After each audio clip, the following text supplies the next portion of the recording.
Hey friends, surprise, surprise. It's a live question and answer session with me. That's right, Sally Britton. I'll be interviewing and answering questions all by myself. Why? Because it seemed like a fun thing to do, and I'm avoiding writing right now. Yeah. So this is a cute little video. I'm hoping it will be cute anyway, that will broadcast simultaneously to the Sweet Regency Romance fans group and my own fan group. Um, I don't know, it just seemed like something fun to try, and people tend to like videos, so here I am. Feel free to ask questions and say hi in the comments if you happen to catch me live, and I will try to answer those questions either now or later in the comments section. So what I've done is I've pulled up a list of questions that are commonly asked to authors and good questions to ask authors, and I'm going to ask myself a few of those questions and answer them for y'all today. All right. We'll see how silly this winds up being. Question number one. What is the first book that made you cry? Well, goodness gracious, that's a good question. Feel free to answer that in the comments too. What was the first book that made you cry? I remember vividly crying when I read Charlotte's Web, when Charlotte died. Spoiler, sorry. But it's worse in the book than it is in the cartoon. I remember just bawling my eyes out and being so sad. It's like, why? Why does that lovely spider have to die? Um, that's a really hard book for kids to read. So that and Old Yeller, I have vivid memories of crying while reading those. Um, Next question. What are common traps for aspiring writers? Ooh, that's a good one. I know we have quite a few people who are big reading fans who also want to write their own books. So I would say the common trap that all aspiring writers fall into is the fear that they're not good enough. Okay. The thing is, if you have a story to tell, there's an audience for that story. It doesn't matter if the story you feel has been told before, you will have a different spin on it than anyone else. Why do you think there are so many versions of Cinderella out there? It's because that story speaks to a lot of people, and we're always looking for a new spin or twist or something more relatable in that story for us. Deborah cried during Where the Red Fern Grows. I did too. And then I had to watch the movie, which is even worse. So, moving on. Have you ever gotten reader's block? I tend to call these like reader hangovers. Y'all know what I mean? It's when you finish a really good book and then you're just really reluctant to pick up the next one, or the next several books you pick up, you can't really get into. That's happened to me a lot. I'm actually in the middle of that right now. I've started about a dozen books and some paperback, some on my Kindle, and I just read a couple of pages and I go, no, not really feeling it, and close it and do something else. Usually something very unproductive like scroll Facebook. What about y'all? When was your last reader block or reader hangover? Feel free to share the book that got you out of it in the comments because there's probably somebody who needs your help today. Let's see. Did you ever consider writing under a pseudonym or, a pen name? Yes, I actually kind of sort of do write under a pen name. Britton is my middle name. So Sally Britton is my first and middle name. And I chose to write that way because I wanted a little bit of privacy, a little bit of separation from my life and my books. I also wanted to grant my kids that level of privacy in case, they were really embarrassed by their mom. So far, so good. They're really proud and they tell everybody that I write books. Um, I also like that Britton starts at the beginning of the alphabet and Trainer, my actual last name, is at the end of the alphabet. So it's actually better to be at the early part of the alphabet for most writers. Um, I grew up in the South, mostly in Texas, and it was a big deal for my family to always refer to us by first and middle names, and we weren't even in trouble. If you were in trouble, you got your whole name. But it was an affectionate thing for my family to call me Sally Britton. So, Sally Britton, what are you doing? Sally Britton, come here and try the cookies. Sally Britton, come in from playing outside. So, Sally Britton, it's so good to see you. So, because of that affectionate link to my family and the place in the alphabet and the distance of my husband's last name, I thought that a pen name would be a really good idea for me. Um, so sometimes the desktop, the dashboard that I have for these recordings gives me the names of people asking questions, and sometimes it doesn't. And so if I don't have your name, I'm so sorry. But somebody just asked, which was the book that gave you, which was the book that gave you the hangover last? Oh, goodness gracious.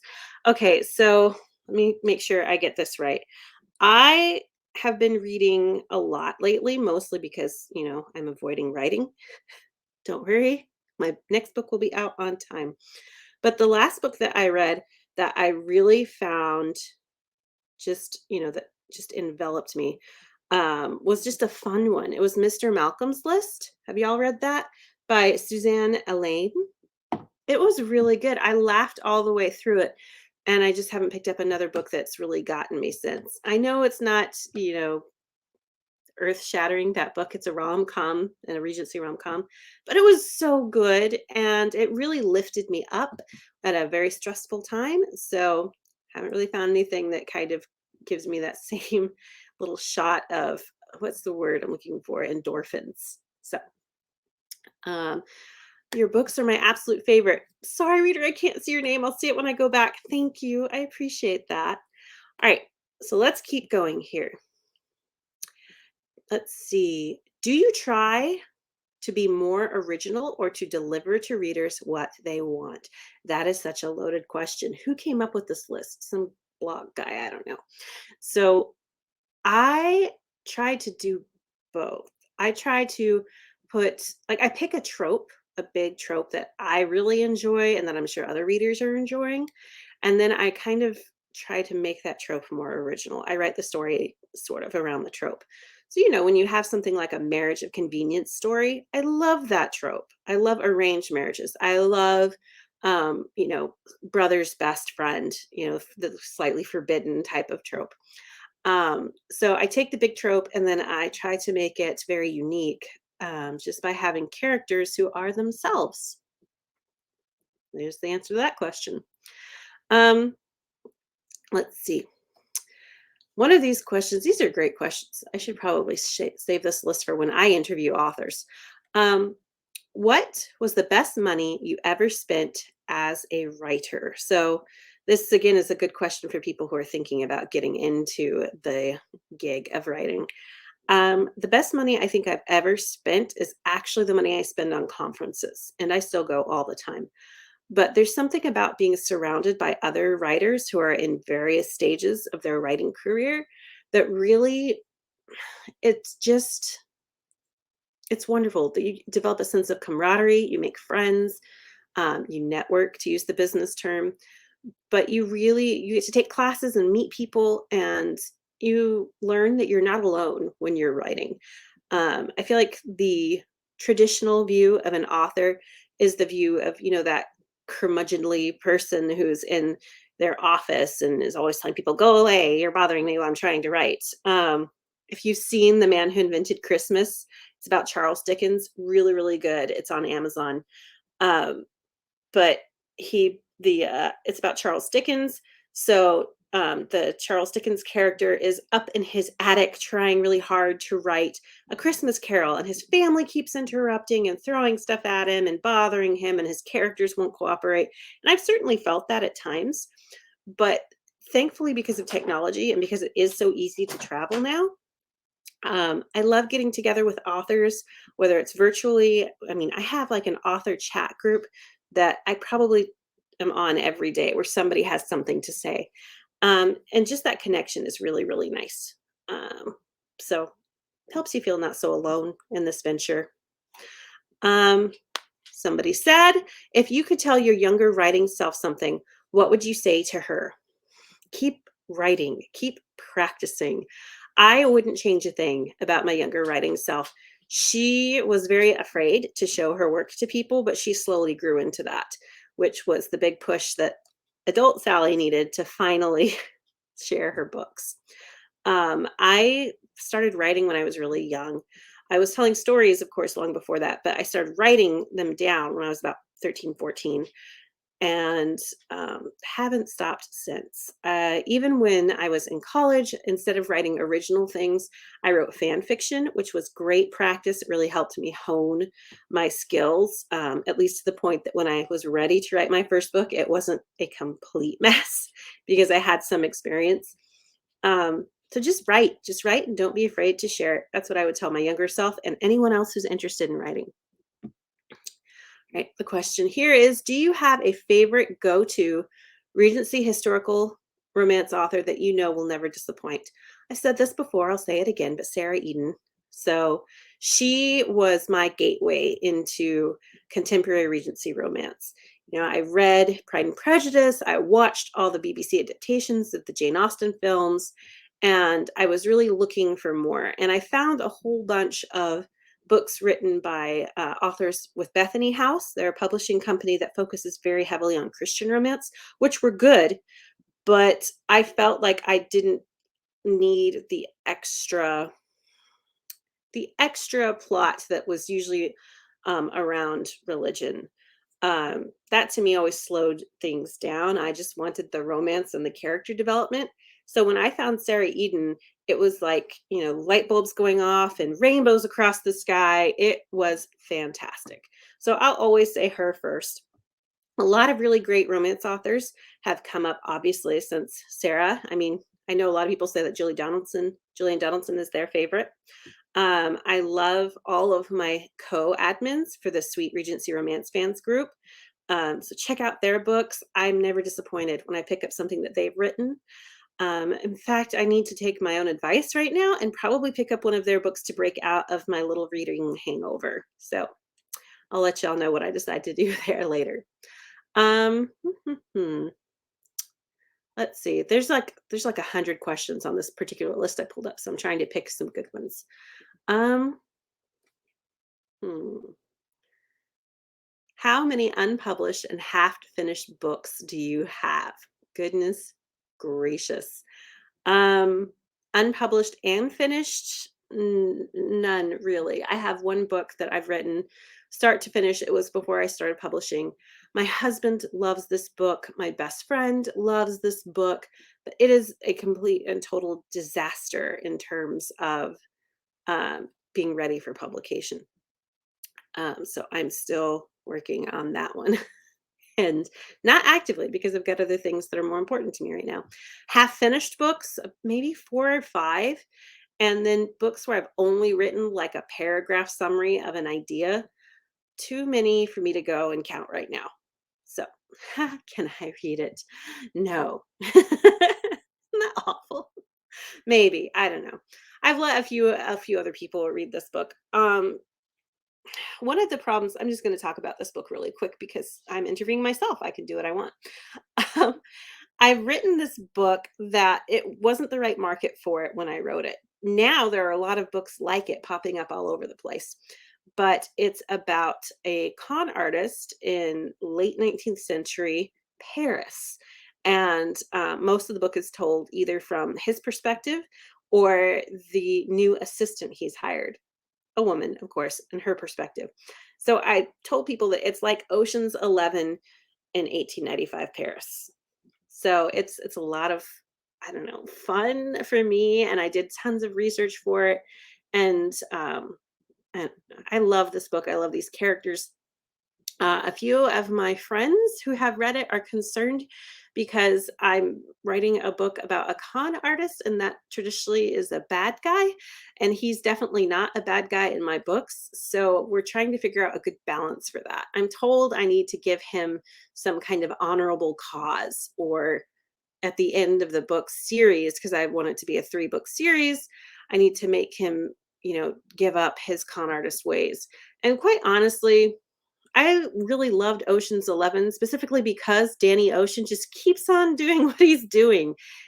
He may be a slightly morally gray character, but I liked him that way and didn't really see anything changing for him or his crew. So that's kind of where I am. Is they're telling me to do something, and I'm like, I don't really want to do that, but I don't know. I mean, chime in here. Would you read a book about a con artist in which the con artist is a pleasant person and a good person overall, but just is always going to be a con artist?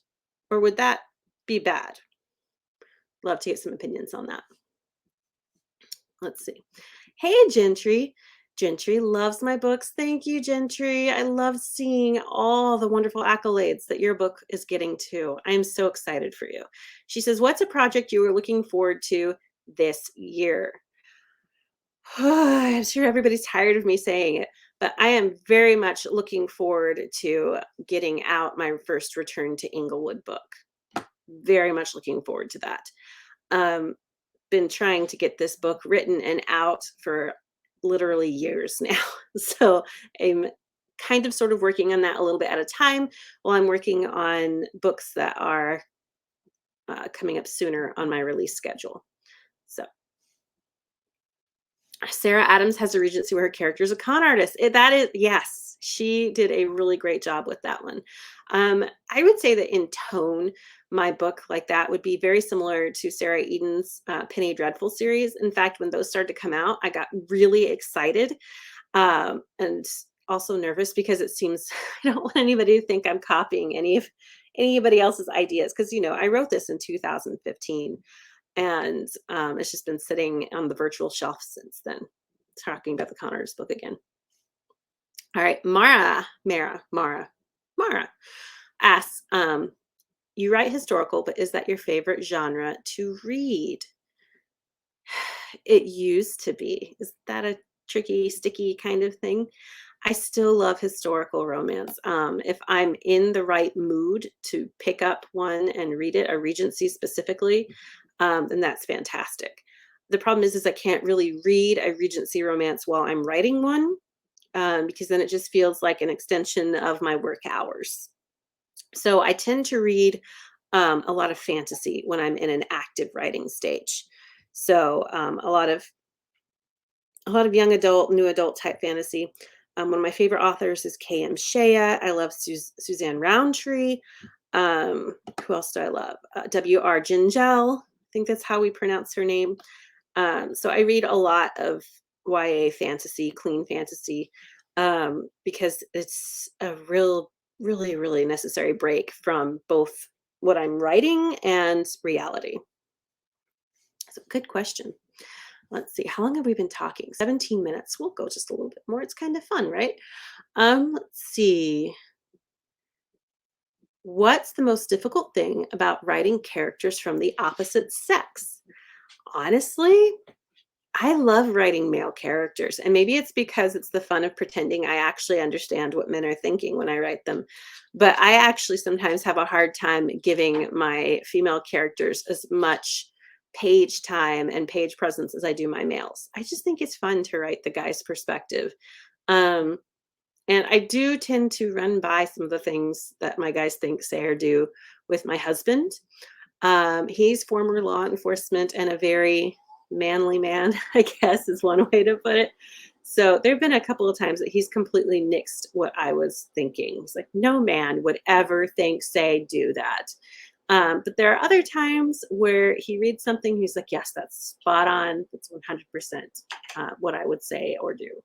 So I really like writing the opposite sex. I have a hard time writing female characters. And it's in part because when I write a female character who has difficulty being a good person, even if it's just in small ways, readers really don't like that. Readers tend to not want their female characters, and again, this is very much generalizing, but they tend to not want their female characters to have obvious flaws or flaws that are real flaws. Like if she is too trusting, then they're okay with that because being a trusting person is a good thing. But if she is super judgmental, even in like just the early part of the book, readers hate that.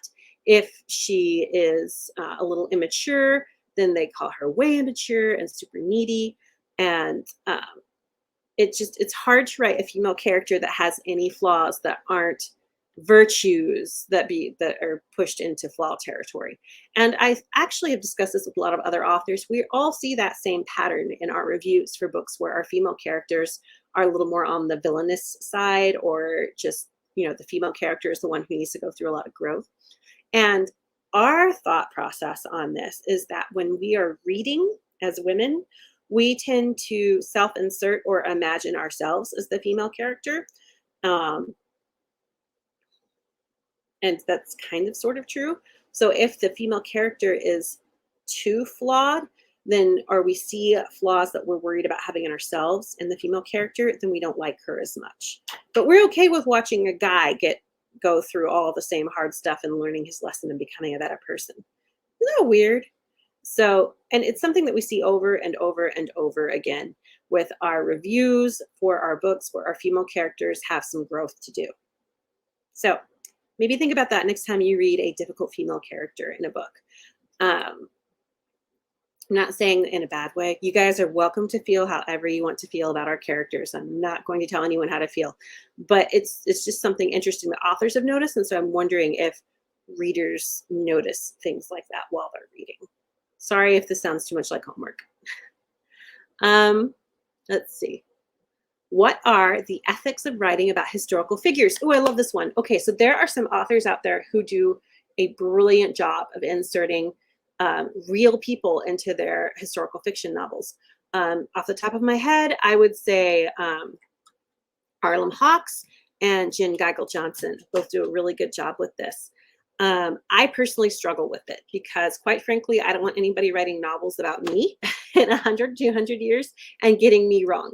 So I don't do it. I might mention a historical person or mention that somebody has gone to visit a historical person, but I don't really put them on the page because I don't want to get them wrong. That's a weird hang up that I have. I would say the ethics about writing historical figures is to just do your research. And if you feel as an author that you have a fair account of how that person was, and you're not painting them, black or white in terms of good or evil, but really portraying them as a human with both flaws and virtues, then you're doing a good job. You guys see my dog? This is my dog, Izzy Bennett. So we named her after Lizzie Bennett, of course. And she is so sweet and very needy. She's very needy. She's an Australian Shepherd, and she has a little brother who I don't know if he's poked his head in. He's sitting on the porch right now. But she's a little brother named Frosty, who we named after one of my book characters. They are crazy. Let's see. Do I have any more questions? Thank you for watching for the flawed female characters. I'm okay with female characters with flaws. I just want the man to be at least as flawed as she is. I don't love it when the guy's perfect and the girl needs tons of growth. I agree. I think in really well done romances, especially when you have the dual POV, I think you have both characters showing some growth. Now, I've noticed that in single character point of view, when it's the female who's the primary person, people tend to be a little bit more forgiving if she has more flaws than he does. I can't really think of one off the top of my head right now. Joanna Barker, she actually has some great single POV books. POV means point of view. So single point of view books where it's the female's point of view, and she needs to do a lot of growing. And the guy has to do less in comparison. And I think Joanna does a really, really good job of that. So check her books out. It's like, I can't think of it right now. I just mentioned it in a reel I put on Facebook. Drawing a blank. But anyway, she does great. She does a great job with female characters who are flawed. So she's a good one to check and see if you do or don't like it at all. So let's see. Let's see. Does your family support your career as a writer? Yes. I mentioned earlier, my kids actually tell everybody that I write books. They're very supportive. My husband is my biggest fan. He got me flowers for Mother's Day, and the card on them said, "Love and support you 1000%." And that's actually what he said right before I published my first book. And my first book that I published is dedicated to him and has his 1000% quote. So they are very supportive, and I'm very appreciative of that. What's fun is my husband left his very high demand law enforcement job when my salary, not salary, I guess, when my royalties matched what his salary was. Um, and, our family switched a little bit around how we did that. For the first 13 years, 12 years, I guess, of our marriage, he worked a lot, sometimes up to 80 hours a week. So he didn't see a lot of our kids. So now he's the at home parent and he does all the great, at home parent stuff. And it's been absolutely fantastic. He is super supportive. Um, I'm very, very lucky that way.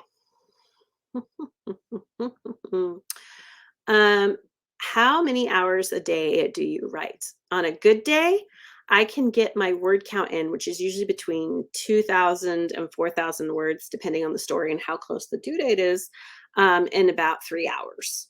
So 3 hours a day writing, but that's like actual just writing. I also probably spend an hour or so researching so I'm ready to write for the day.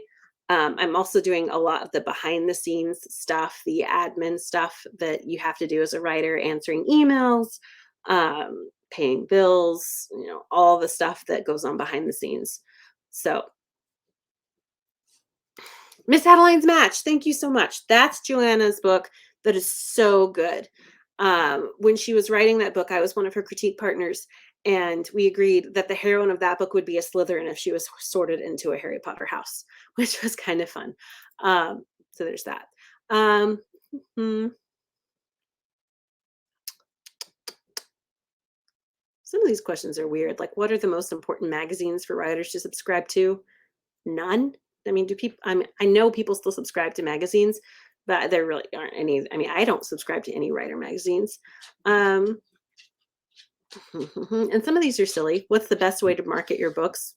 Do readers care? I don't think y'all care. I will tell you though, the best thing readers can do to help any author with their books are leave a review if you enjoyed it. Leave a review if you didn't enjoy it and say why without bashing the author. Because honestly, if you open up a book and let's just use the heroine who needs to grow as a example. If you didn't enjoy that aspect of the book and you leave a review that states that, it's like, I didn't like this book because the heroine um, needed to undergo a lot of growth and I felt like it was too much. Da, da, da, da. That actually helps other readers who come along, if they check out the reviews, say, oh, well, I don't really enjoy books where the heroine is the one doing most of the growth. So I won't pick up this one. That's actually a very good thing for authors. Or, hey, this book is all about one of my books about a guy who studies insects, and insects give me the heebie jeebies, and I didn't want to read about it the whole time. Um, that's good. It keeps other readers who would be turned off by the bugs in the book a heads up, and then they don't read it, and then they don't have to leave a bad review too. So, stuff like that is really helpful. And of course, if you love the book, please share it with people. Please tell people you love the book. Please leave reviews. Another great thing you can do to help out authors is to ask your local library to carry the book. Sometimes they can get it in audio, sometimes they can get a paperback and get it on the shelves. But we love that. I think it's every author's dream to find our books on library shelves. And most libraries won't let us donate our books to them or ask them to carry our books ourselves, which makes sense. So we really need our readers to do that job for us. If you love our books, ask your librarian to carry them, please, because then they become available to lots of people who are browsing. And we love finding new readers. Let's see. We are almost at the 30-minute mark, and I've decided that that's when this interview will be over. The interview that I am conducting with and for myself. Let's see. As a writer, what would you choose as your mascot? Probably my dogs and my cat. If I could have three, please. Um, what does literary success look like to you? This is a fun one. Literary success. First of all, my books as romance novels probably aren't going to be around in 100 to 200 years like Jane Austen's Pride and Prejudice. And that's okay with me. For me, I feel successful every time a reader reaches out to say that, the book made them smile, it made their day brighter. Even when readers reach out and say, this book made me cry, or it made me stay up all night to read it, or I handed it to my mom and she loved it too. It's really those it's really the knowledge that in some way what I've written uh, is connecting for people, is giving them some kind of emotional reaction. Um, my first year of writing, I didn't get a whole lot of that, of course, but a woman reached out to me later and said that she had read each of my books as I published them. And in one of my books, there was a really, really sad death that occurred on page, and for a secondary character, and it set up things for a book that happened later in that series. Um, but that woman reached out to me, and she had lost someone very important to her and hadn't been able to cry or mourn, she felt. And then in reading the book where that character died, she said she finally was able to cry. And it was such a relief for her. That's on this, really emotional side of things. Um, but I won't ever forget that. I won't ever forget that for her, that book helped her to mourn someone. So I love that. Just it's wonderful. I love it. I love the connection to readers because there are so many books in my life that made me feel like I could finally express myself, or that I wasn't alone in feeling the way I was feeling. So if I can bring that feeling to other people, I am really happy, really grateful. Um, so, a question from an audience member: what makes you decide to put the books into audio form? Um, as a self-published author, which all of your admins here are, there's a lot that goes into that. Some of us don't have the time to dedicate to turning a book from, paper to audio, because it's a process. And I'll explain this and then do maybe one more question and then be done for the evening. Um, so usually if we're self-published, we have to do all of the background stuff. We have to do all the production stuff. Um, or pay for somebody to produce our books ourselves as audio. So we have to find a narrator. We have to agree on a price with a narrator. The narrator has to work us into our schedule, and then it takes time for all of that to happen. And then we have to pay and do our own marketing. So that is it's a big elephant to swallow. We'll put it that way. Um, and some authors, just like I said, they don't have the time to dedicate to it. It can also be very costly. For me to turn a novel length story into an audiobook costs me about $3,000. And I pay for all of that up front. Some people can work out deals with the narrators where they pay it in chunks, or where the narrator gets a split with the royalty instead of being paid outright. But yeah, that's a hefty chunk of change for us. And it takes months, I would say, for most audiobooks to make that back. And it's in part because of the deal with realtors like Amazon, where they keep a huge portion of the profit. Um, I think my dog is howling. I don't know if y'all can hear that, but I've never heard him do that before. So anyway, there's a lot that goes into that decision. It's a lot of work, a lot of waiting to get that done. So I love having my books in audio, and I do it mostly for myself. It's a reward to myself to be able to hear my characters. And honestly, I very rarely go back and read my books, but I listen to the audio quite frequently, because it creates kind of that distance between me and the book, where I can enjoy it more as a reader, listener, than as the person who wrote it. So that's kind of a long answer to that question. Hope that made sense. So I'm sure all authors everywhere wish that our books could all be audiobooks, because it's exciting to do that as an author, to hear somebody bring your characters and your words to life. But it's not feasible for everybody, and not everybody has the time to do it. So if you have an author you love and you love their books, sure, suggest it to them. Say, hey, I would love this in an audio format. I would totally buy it, and tell all my friends to buy it. It might be in the encouragement they need to take that chance, because it's a little bit of a risk. All right, let's do one more question for funsies. Let's do this one. Do you Google yourself? Yes, frequently, but not usually for fun reasons.